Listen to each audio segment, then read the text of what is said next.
stage, Gary Davis, the President CEO of NCAIED. Good afternoon. Good afternoon. How is everyone? Good? Well, thank you again, and I hope you're enjoying your lunch. And today we'd like to get our luncheon portion of the session going with our remarks. And with that, first I'd like to make sure and thank our sponsors. Again, we'd really like to thank, of course, the Department of Energy, our patron sponsors, TransCanada, Mandan, Hidatsa, Arikara Nation, Missouri River Resources, our break sponsor, Salt River Project, and our general sponsor, Next Era Energy. A big round of applause for our sponsors. Thank you. Thank you. I'd like to get right into our first speaker today, and if you'll bear with me, the accomplishments are immense, so it's quite a thrill that U.S. Department of Energy Secretary Dr. Ernest Moniz has taken time out of his busy schedule to be with us today. While Secretary Moniz will spend time going over DOE and President Obama's efforts to partner with Indian country on energy development and other issues, I want to take a minute to introduce him and his exceptional resume to summit attendees. Dr. Ernest Moniz has served as the U.S. Secretary of Energy since May of 2013 and is tasked with implementing critical Department of Energy missions in support of President Obama's goals of growing the economy, enhancing security, and protecting the environment. Prior to his appointment, Dr. Moniz taught at the Massachusetts Institute of Technology, MIT, where he was a faculty member since 1973. At MIT, he headed the Department of Physics and the Bates Linear Accelerator Center. From 1997 until January 2001, Dr. Moniz served as Undersecretary of the Department of Energy, and he was responsible for overseeing the department's science and energy programs, leading a comprehensive review of nuclear weapons stockpile stewardship, and serving as the Secretary's special negotiator for the disposition of Russian nuclear materials. From 1995 to 1997, he served as Associate Director for Science in the Office of Science and Technology Policy in the Executive Office of the President. A member of the Council on Foreign Relations, Dr. Moniz is a Fellow of the American Association for the Advancement of Science, the American Academy of Arts and Sciences, the Humboldt Foundation, and the American Physical Society. Dr. Moniz received a Bachelor of Science degree, summa cum laude, in physics from Boston College, a doctorate in theoretical physics from Stanford University, and honorary degrees from both the University of Athens, the University of Erlangen-Nuremberg, also Michigan State University, and the Universidad Pontificia de Comillas. I should get a bonus for that one. And at lunch just a moment ago, he received another great honor that I don't think has even been published or put out there. But while negotiating in Iran recently and visiting the great country of Portugal, they bestowed upon him the Grand Cross of the Order of Prince Henry the Navigator. And just a little tidbit, growing up in Fall River, Massachusetts, there is a huge statue, apparently, right in the middle of the city of Prince Henry, the Navigator. So it comes full circle. So congratulations on that.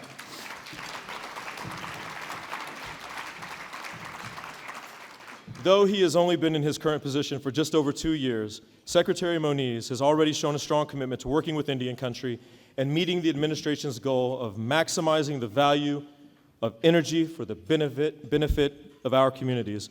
Ladies and gentlemen, I am very proud to introduce Dr. Ernest Moniz, Secretary of the Department of Energy.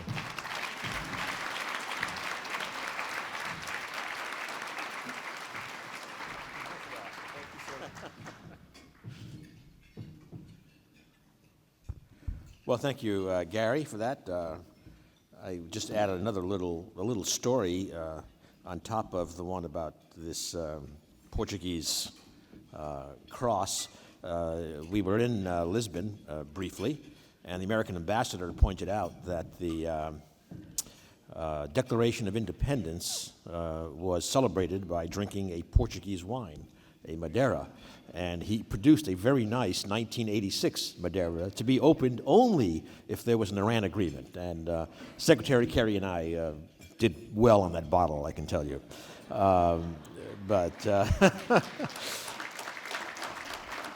Okay, Gary managed that Spanish pronunciation. I will try yaate as a greeting here. And again, as I said last night, I really want to thank you all for traveling here to D.C. for this summit. And again, many of you come from quite some distance, so we're really very, very pleased and honored that you would join us for this discussion, building a strong and resilient Indian country, Alaskan Native villages, with a focus on really pathway towards what we are calling economic sovereignty. With us today are members of our DOE working groups, our Competitive Technical Assistance Program awardees, and our funding awardees. And again, it's really great to have all of you here as well. I do want to remember one leader in our working group community who is not with us today, regrettably. Willie Preacher of the Shoshone-Bannock tribes passed away. I'm sure many of you know, a few weeks ago. He was a proud and strong voice for his community through his work at the Idaho National Laboratory, as well as through the State and Tribal Government Working Group, STIGWIG, the Nuclear Energy Working Group, and the Environmental Management Advisory Board. He was really a major player in our dialogue, and he certainly will be missed.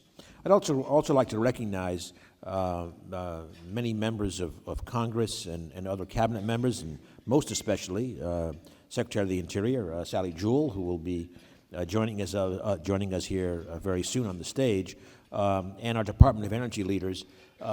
Some are here, some are not here, but a lot of people who are really committed to working on these issues of addressing our Native American and Alaska Native issues.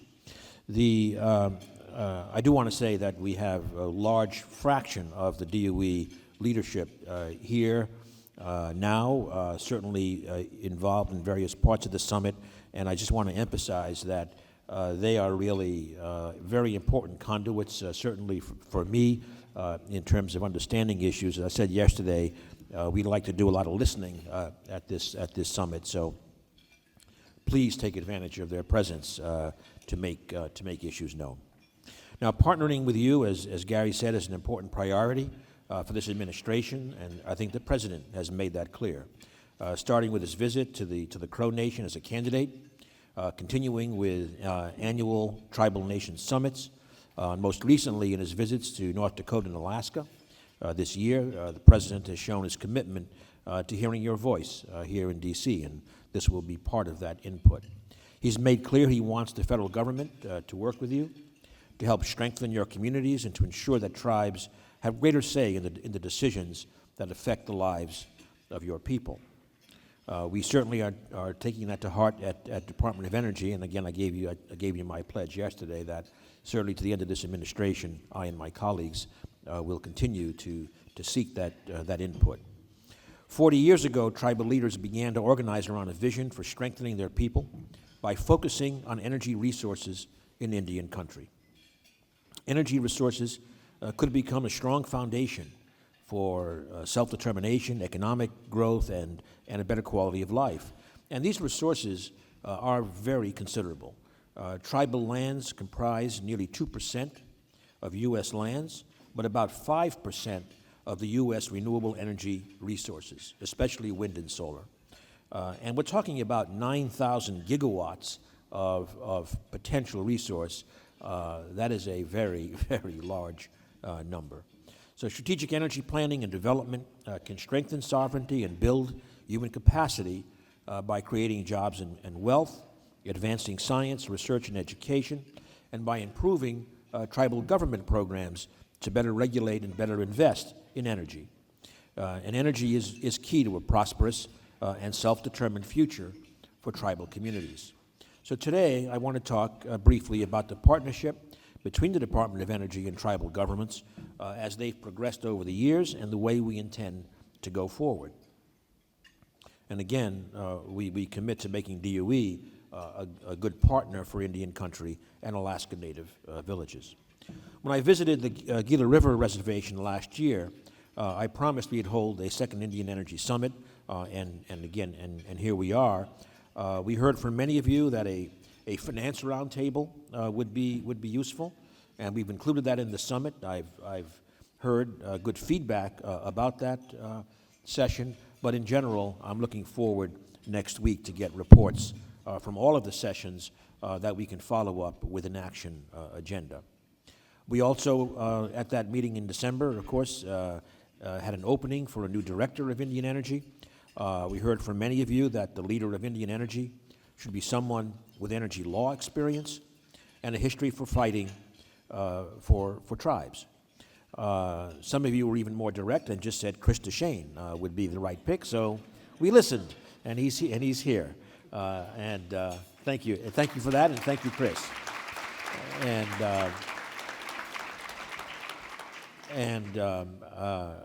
in my view, of course, throwing in a little energy and mechanical engineering background doesn't hurt either. So it's really been terrific. And Chris and his team understand what it means to electrify a remote community. It means quality of life. It means a lot to kids who are growing up in that household or that community. And here, I do want to recognize, I think most of you know most of them, but I want to recognize the members of the Indian Energy Office. And if you could please stand, all of you from the Indian Energy Office. I want to make sure that everybody can identify you. And so please don't forget that they will be important conduits to the entire leadership of the department. I also want to say, they can be fearless, in terms of looking at energy challenges of remote communities, flying hundreds of miles with a bush pilot, or motoring up a river, or maybe sleeping on somebody's floor. But they are dedicated, and I want to say we also have here a lot of the institutional memory of our Indian Energy Office. Tracy LeBeau, who is now at WAPA, Pilar Thomas, who is back practicing law in Arizona, and Dave Conrad, who is still our associate deputy director, I should say, in the Office of Indian Energy. So I think we've had a tradition of strong leadership that Chris is certainly continuing. And work we do together, microgrids for, again, remote communities, for example, really touch on issues that will be important for rural communities, not just Native American or Alaska Native villages, but rural communities around the world. Now, a lot's changed since this journey started in 2005 with the Energy Policy Act, which put tribal energy squarely into U.S. energy policy discussions through the Office of Indian Energy. Today, under the guidance of Director DeShane and his team, Indian Energy's mission is to maximize the development and deployment of energy solutions for the benefit of Native Americans and Alaska Natives. To make this a reality, the Office of Indian Energy is taking strategic steps working with tribes, Alaska Natives, and other federal government offices to become the premier federal energy agency for Indian country. In the last 12 years, the department competitively funded 136 tribal energy projects, investing almost $40 million, leveraged by a comparable amount in cost sharing. Since 2011, the DOE Office of Indian Energy Strategic Technical Assistance Response Team, or START, has sent experts into the field to work directly with tribal governments, helping tribes develop solutions to local needs.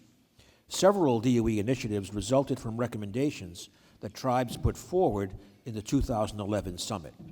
One of these is the Indian Country Energy and Infrastructure Working Group, you all know as ICWIG, as it's called, and it provides, again, advice and recommendations to the director and to me. This is one of the ways that tribes have a voice on strategic planning and implementation of Indian Energy's policies and programs. on energy resources, energy business, energy infrastructure, all the above. And today, through partnership between our Office of Indian Energy and our Office of Fossil Energy, we are announcing the expansion of ICWIG specifically to include tribal leaders with a diverse portfolio of resources, including fossil energy resources. As we move forward, I'm committed to making DOE's Office of Indian Energy an even more vigorous engine for meeting tribal needs. That's why we have expanded our reach into Indian country, utilizing more Native contractors and service providers. It's why, as the President announced in Alaska, we have opened applications for $6 million in new funding to support renewable energy, technology deployment, and energy efficiency retrofits on tribal lands. The applications are available at energy.gov/Indian Energy, and the deadline is December the 10th. So please do look at those opportunities. Our commitment to do more with you is also why we expanded the office's budget from $2.5 million in FY14 to $16 million in FY15. In our fiscal 2016 budget proposal, now before Congress, we ask for a further 25% increase in funding for the Office of Indian Energy to $20 million. We also asked for a new $11 million credit subsidy through the Tribal Indian Energy Loan Guarantee Program. This $11 million in appropriated funds can leverage nearly $100 million in new clean energy generation projects on Indian lands. We are frankly disappointed that in the FY16 Appropriation Committee markups to date, the program is not funded. However, the President and I and some key members of Congress will remain committed to trying to work for this program. We haven't given up, and in particular, as discussions evolve in the Congress over lifting budget sequestration caps, I can tell you that this is a real priority for me because it's the way to leverage up to the $100 million scale in terms of energy deployment projects. We are expanding our commitment to the Department's American Indian Alaska Native policy of working together with tribes to enhance energy security, increase community resiliency, and cultivate a sustainable energy future for Indian country. A great example of an area for partnership is our Tribal Energy System Vulnerability Report, which President Obama announced on his trip to Alaska, and of course, the response to that report.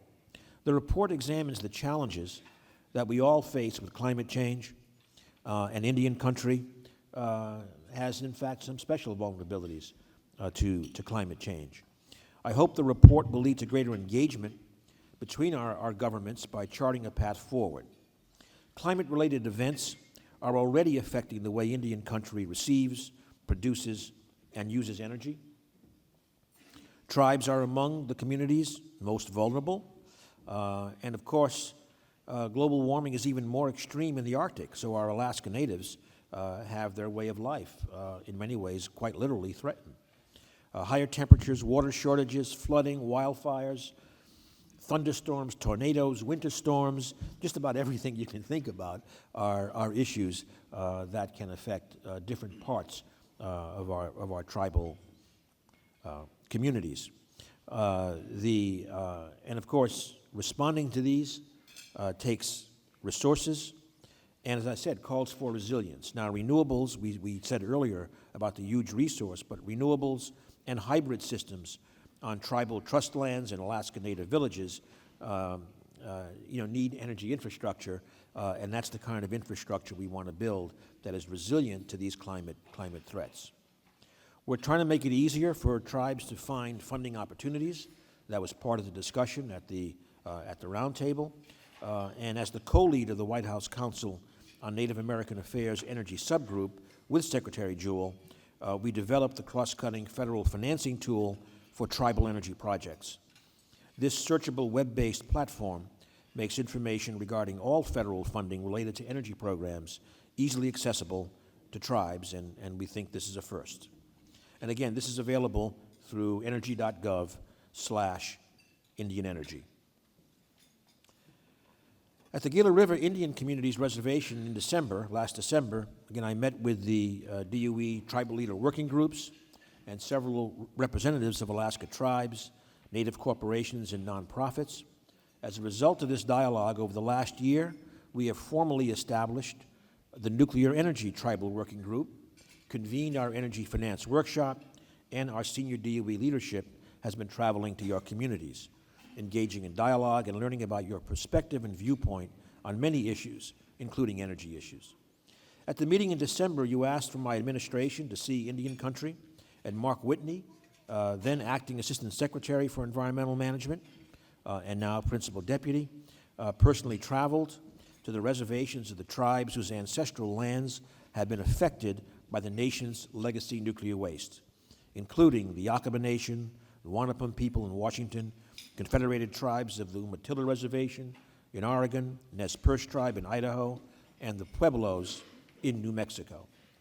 In Washington and Oregon, Mark signed memorandums of understanding with the Umatilla and Wanapum, establishing a process to develop mutually agreeable protocols for use and access to traditional areas, sampling of traditional foods and medicines, and developing protocols relating to the management of designated properties of religious and cultural significance. In addition, I understand the DOE and the tribes have agreed to work together to develop a protocol at Hanford to address inadvertent discoveries for contaminated human remains and pre-contact archaeological materials that reflects tribal preferences. These efforts demonstrate good examples of implementing the DOE order and policy, and I look forward to the prompt development and implementation of these protocols. Your messages from these government-to-government consultations come back to me.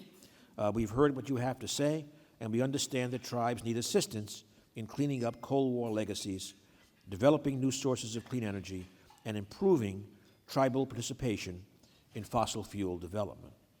We've heard your voices calling for assistance to successfully operate in a clean energy economy. This also means transitioning from current energy sources to cleaner versions. Our Office of Fossil Energy is joining this dialogue with tribes in the coal industry. I believe it's important for all tribes to engage in our endeavors to join in the dialogue and the movement towards a clean energy economy. Frankly, this is the future, and we should move together to that future. The United States is in a global competition for the next major economic revolution to be unlocked by energy innovation. And this, by the way, is a very key theme, innovation that lowers the cost of clean energy. It's a key theme that we, the Department of Energy, are carrying to the important climate negotiations that are happening this year.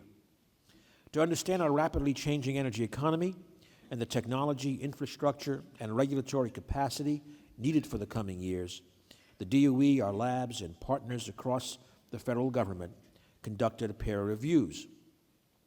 The first, the Quadrennial Energy Review, was released earlier this year in April, and the Quadrennial Technology Review was just released a couple of weeks ago. The QER and QTR provide recommendations for our infrastructures and a framework charting our energy technology activities. Both are available, again, on energy.gov, and I invite you and ask you to look at those and consider how the changes and opportunities they identify can and will apply to tribal communities. These reports will shape important decisions for years to come. Already, based on the findings of the QER, which looked at things like resilient infrastructure, we included the funding that I referred earlier to for our Tribal Indian Energy Loan Guarantee Program in the FY16 budget. These can really help build on the experience we've had in our current loan program for projects specifically, again, in Indian country. As I said earlier, we will continue to advocate for this loan program as a key new initiative. At the department, we are committed to leading the nation through this time of energy transition and change, and to you, I commit that Indian country will be a partner in that transition. I've tasked our Office of Indian Energy Policy and Programs to take a leadership role in collaboration with other federal agencies in unlocking opportunities for tribes and native peoples in all aspects of energy development. I believe that for us to have meaningful engagement in all aspects of energy development, we must work together hand in hand, again, leading our governments into the future. In my tenure so far at the department, I think we've made some significant strides, but it's how we put energy to work and how we work together that's really going to make the difference as we face these challenges to our energy system. So look, to conclude, to achieve the vision laid out by tribal leaders over 40 years ago, of tribes with a strong economic foundation in energy and strong intertribal relationships, learning from one another, we really do need to work together. I ask today that we all pledge to continue to help build awareness on energy issues facing Indian lands. We certainly pledge to work on solutions. Your voices have strength, especially in unison. The nation needs your strength to address climate change. And so to commemorate and support the wisdom and vision of those tribal leaders 40 years ago this month, we are putting forward a new request for information as an initial step toward a funding opportunity announcement to support intertribal organization support for tribal government efforts. Because again, I know that by working together on tangible, science-based projects, we have the power to make a difference in Indian country and in our country as a whole and in the world as a whole. So the commitments we make here, I think, really can spread far beyond this summit and our own communities. So thank you, most honorable leaders who are here today, for again coming and engaging with us in this dialogue. Thank you.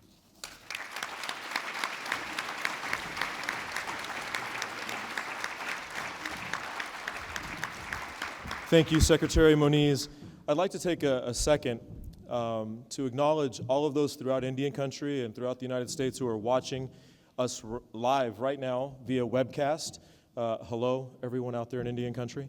And also all of the great staff from the National Congress, a conference of state legislators. If we could have you and all of the great staff again from DOE just stand and give you a big round of applause, the National Center staff, for everything that you've done to help facilitate this great event.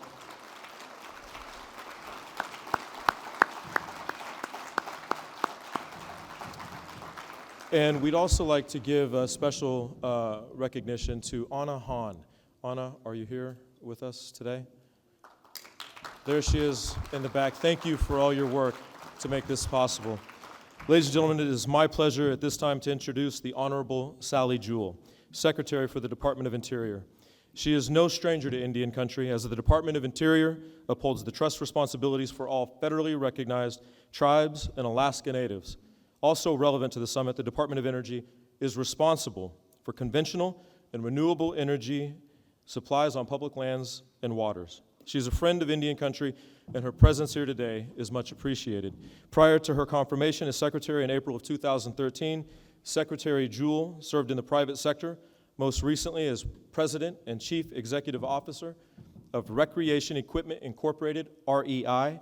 Secretary Jewell joined REI as Chief Operating Officer in 2000 and was named CEO in 2005. During her tenure, REI nearly tripled in business to $2 billion and was consistently ranked one of the 100 best companies to work for by Fortune magazine. Before joining REI, Secretary Jewell spent 19 years as a commercial banker, first as an energy and natural resources expert, and later working with a diverse array of businesses that drive our nation's economy.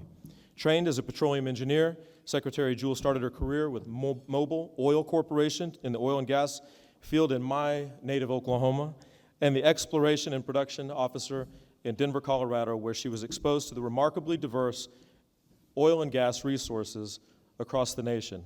An avid outdoors woman, Secretary Jewell finds time to explore her backyard in the Pacific Northwest, where she enjoys skiing, kayaking, hiking, and other activities, and also is a graduate of the University of Washington. Ladies and gentlemen, without further ado, please welcome Interior Secretary Sally Jewell.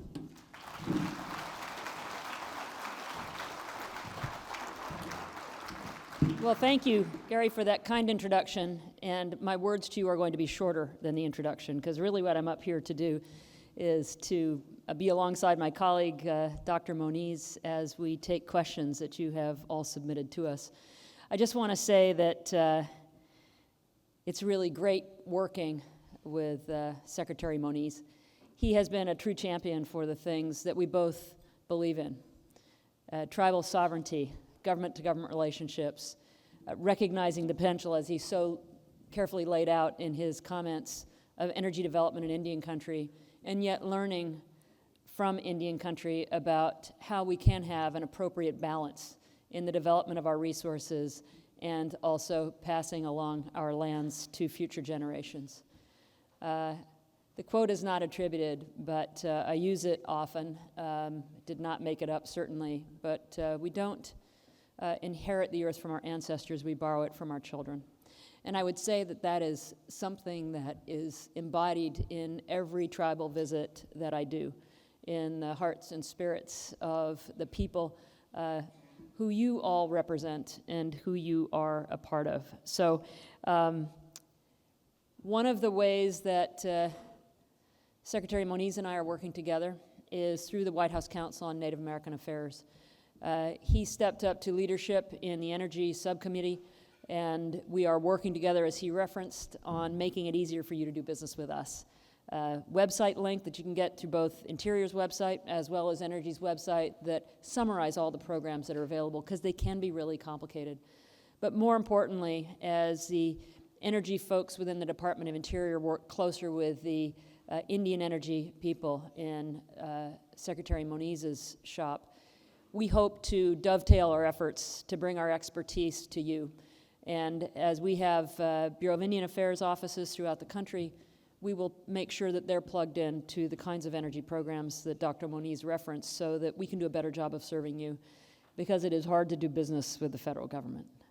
The President created the White House Council on Native American Affairs by executive order, asked the Secretary of Interior by position to chair that, but it has been a journey for all of us on the Cabinet to get together and say, what are our trust and treaty obligations to Indian country? How do we support government-to-government relationships to move forward, and how do we make it easier to do business with us on every level? So that's why I'm here, and I'm delighted to help play cleanup after our embodiment of Prince Henry the Navigator, and with his PhD in physics, struggles with questions. I'm here to help him out. So with that, I'm going to join him on stage and look forward to the questions. Thank you.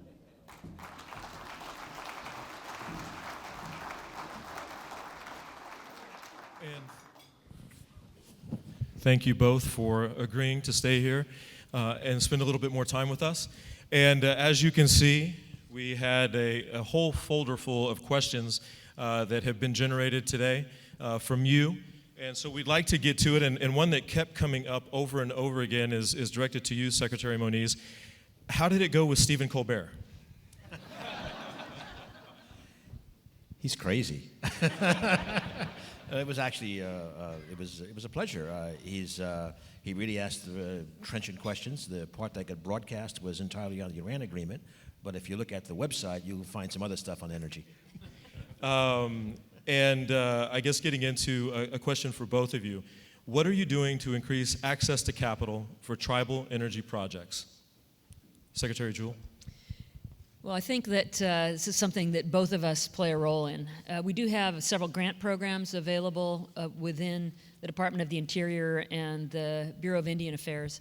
And those are programs really to work with tribes on the front end to assess what the potential is, what partners they may need, what are the sort of the practical realities of being able to put something together, and how do we tap into those programs. So I'd say one of the things that we do is really help with that front-end planning.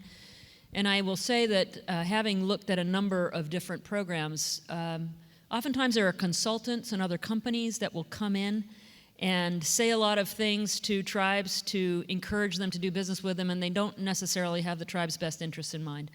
And so I think a good place to start when you're contemplating something is with our team in the Bureau of Indian Affairs to plug you into some experts who can help you sort of figure out who the players are, what the potential is, and what the sources of support might be out there, whether they're in the Department of Energy, private industry, or otherwise. So I would say that's a big part of what we do, is helping navigate the complicated world of energy finance and projects and practicalities, and we welcome those kinds of inquiries.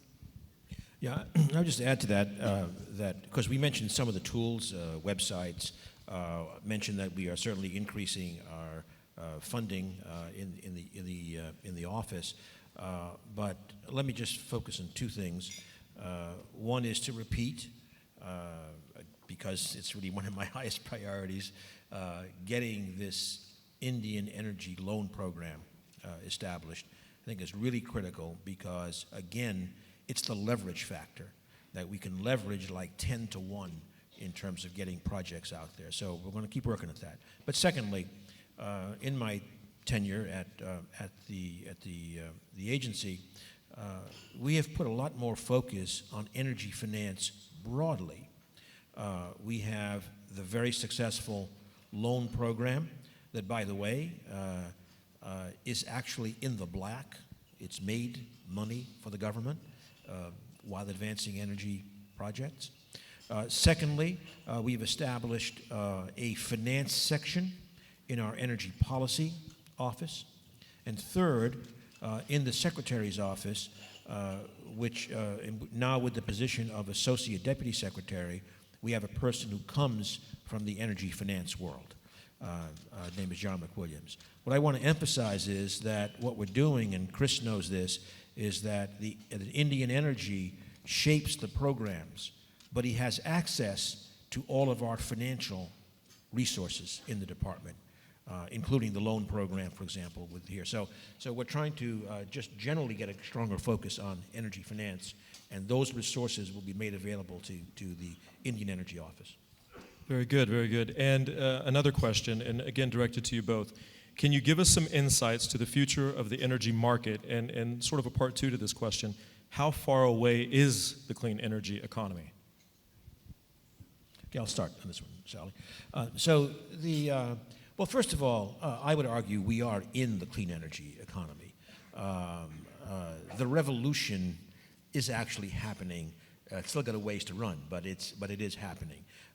We see that with wind. Wind, by the way, in the United States is now 5% of the kilowatt hours that are produced in the country. Solar is still an order of magnitude less, but rising incredibly fast.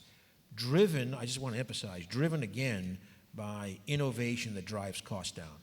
In fact, as an aside, but solar modules, photovoltaic modules, have had for a long time a holy grail of 50 cents per watt.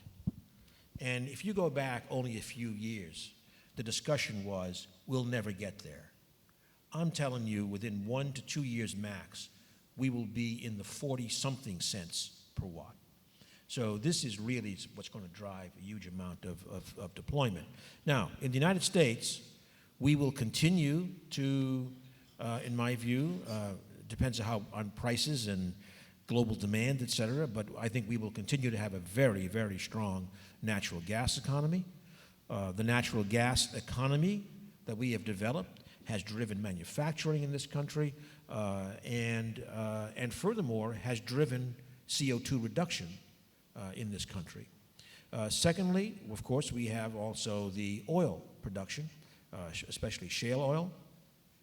And I know we have some North Dakota folks here, for example. There we are. There, we are up over 9 million barrels per day. The global oil price has got that softening right now, some issues. But what I want to emphasize is we still import 7 million barrels a day of crude oil. So the shale oil production has been terrific for the economy, but at the same time, we work on reducing our oil dependence with efficient vehicles, biofuels, electrification. So it's here, it's coming to meet our climate goals and mitigate the risks that we discussed earlier that certainly Indian country and Alaska villages are feeling and will feel worse, we got to actually pick up the pace, in some sense double the pace, and we will be on track to manage those climate risks. So I'll just add a couple of things to what Secretary Moniz said. Part of the Department of Interior's portfolio is oversight of large swaths of public land and water. So the Outer Continental Shelf, the water side, Bureau of Land Management, which a number of you work with on tribal lands as well as on federal public lands. We see dramatic shift toward renewable energy, so I completely agree with Dr. Moniz. We are in the clean energy economy. I met yesterday with a large European company that actually bought one of the leases that we just let for offshore wind. By the time they install capacity there, they will be looking at an 8 megawatt turbine, which is roughly triple the size of some of the things that are being installed now. That's the technological innovation that will drive down costs and, frankly, potentially drive down impact of these operations. We worked with the Moapa Band in Nevada on a solar project, 2 solar projects, I think, now that are installed. And they're not charity projects. They're installed because they make good economic sense. Throughout the desert of California, the BLM has worked on the Desert Renewable Energy Conservation Plan that identifies a lot of the areas that have high solar potential, and we have seen a number of utility-scale solar projects, both photovoltaic and thermal solar, that the Department of Energy has been involved with, that are now producing quite a bit of electricity to the grid. And as I go around Indian country, and I've visited literally dozens of reservations at this point, you do see the potential.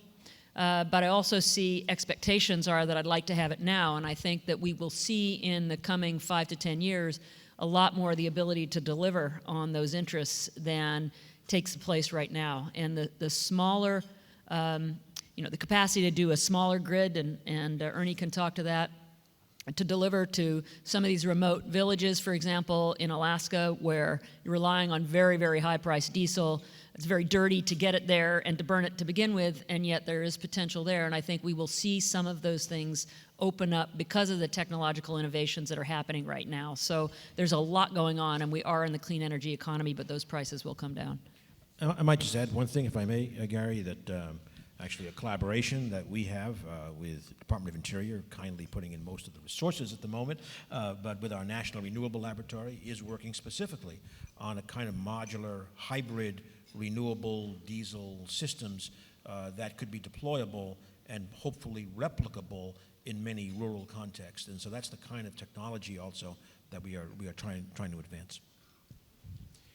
So we're coming up on our time, and for those of you out there in the audience and watching via live streaming, there's a thing that we have called Indian time, so we're not trying to go over too much. But there's 2 more important questions, I think, and so if you could keep your remarks somewhat short so we could get to both of these questions, because I think they're both important and really on people's minds. What's going to happen in the Arctic, and how does that story end? Well, I'll jump in on that because we're obviously very involved in that right now. I think that the Arctic is obviously on the front lines of climate change. You saw that in the President's remarks if you were watching that. I did in February visit the village of Kivalina. I was in Kotzebue. I've been to a number of villages throughout Alaska, and they're feeling the effects of climate change. 5 million acres burned, for example, this summer, massive wildfires, and frequently warmer in Fairbanks than in Washington, D.C. early in the summer. So, I think that we have got to make progress in the Arctic. There are important fossil fuel resources that support jobs and development in the Arctic, and that is important to many of the people up there who live there and have for generations. But there also is a crying need to tap into other sources of energy, as Ernie mentioned in this thing we've got going with the National Renewable Energy Lab, but also in the potential of a gas pipeline that brings very, very vast resources of natural gas that are being re-injected on the North Slope down potentially to markets, but also with feeders to more remote areas of the Arctic. It is a fossil fuel, but it's a cleaner fossil fuel than other alternatives. So there's a lot happening, and I think you'll find the Arctic is the epicenter of a lot of those activities because of the extreme nature of the climate issues that are happening there now. Sorry it wasn't so short, Gary. Were you referring to the chilly political environment in D.C.?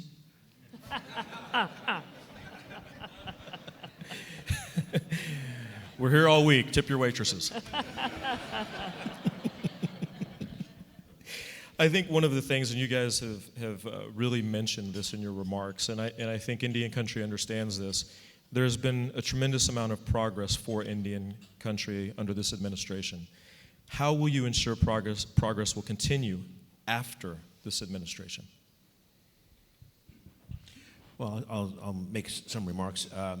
First of all, I might say that certainly the Department of Energy, with our senior leadership team, we are at the phase now with just over a year to go where we're going to keep pushing on new things, but we also have to pay much more attention also to institutionalizing the good things that have happened.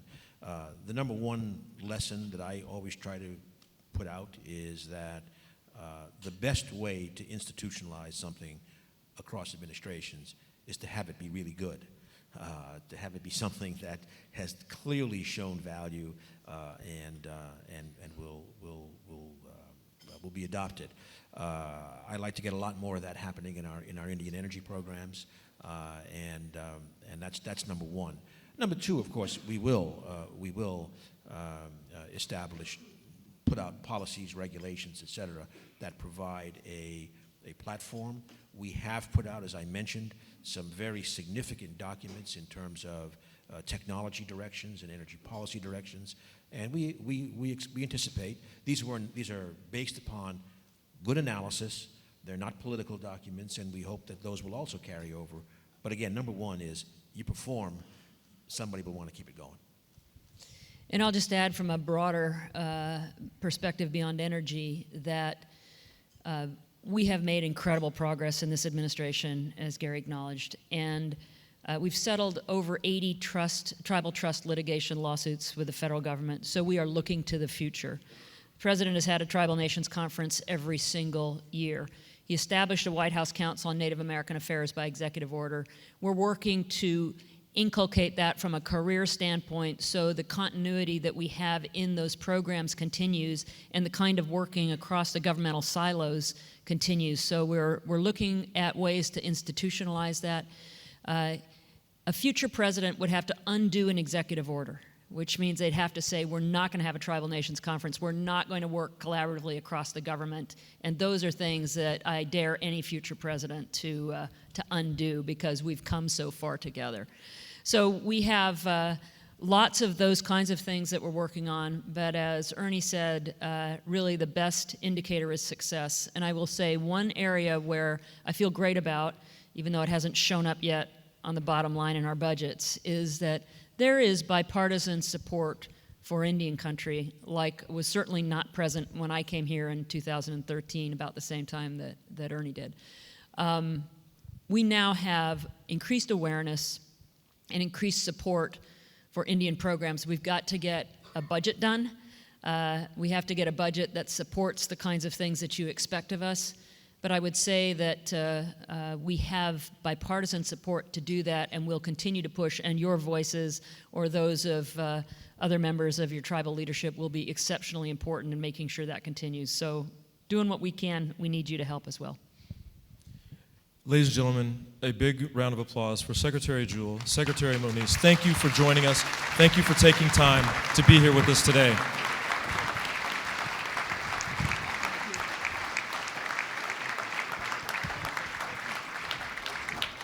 We'd just like to remind you that at the end of the luncheon here today, if you could join us for desserts out in the lobby. Your breakout sessions this afternoon will start at 2 p.m.